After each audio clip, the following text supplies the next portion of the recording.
So, I mean, what will happen as of next year is that the requirements to report on E and S and G will apply to corporates, so that means real-world companies. However, this starts from the larger companies, the ones that already now have been reporting under the existing framework, and then goes on to smaller ones, and then to the, say, also medium-sized companies, but only the ones which are either listed on a stock exchange or which are above 250 employees and also above a certain amount of turnover and balance sheet and all of that. So, I mean, this is what will start next year.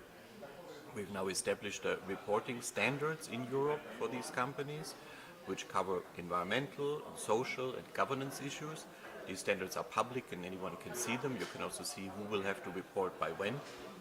And at the moment we're working with our technical advisor and other bodies to make sure that everyone is provided with all the information that they need to be able to comply with these reporting requirements.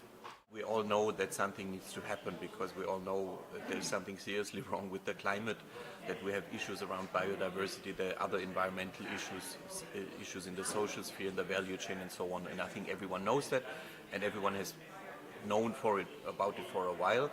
Now this specific initiative on reporting, as I said, was already agreed last year, and the standards have now been elaborated by this technical group that is advising us. And I think also there a lot of companies are preparing already, are investing in making sure that they will be able to comply with this. But we know that it's challenging because it's, for many companies in particular, not the largest one. It's new. It's different fields where they have to report now. So it's clear that not everything will be happening overnight.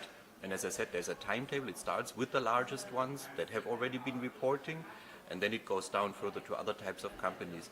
I think there is still time to prepare, but the moment to start is definitely now, because in one way or another, I think pretty much everyone will be affected by this, and I think also rightfully so, because if not all of the companies, if not all of society try to deal with this issue, we will not be able to solve it, because we all know how urgent and how scary, if you want, the situation is.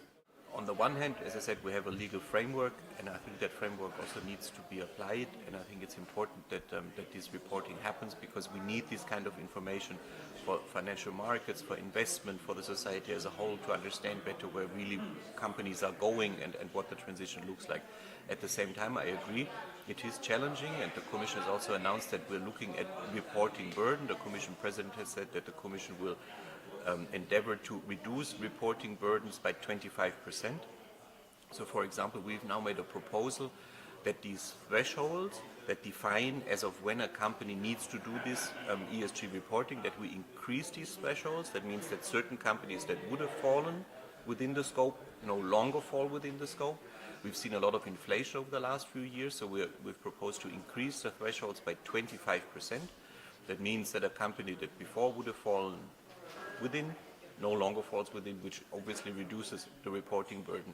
We've also proposed that certain sectoral standards, which are still to be elaborated under the legal framework, will be delayed to give companies more time so that they can actually deal with this first round of standards, and then only later will become with additional ones. And we will definitely go on watching this space and might come with additional ideas over the next few years.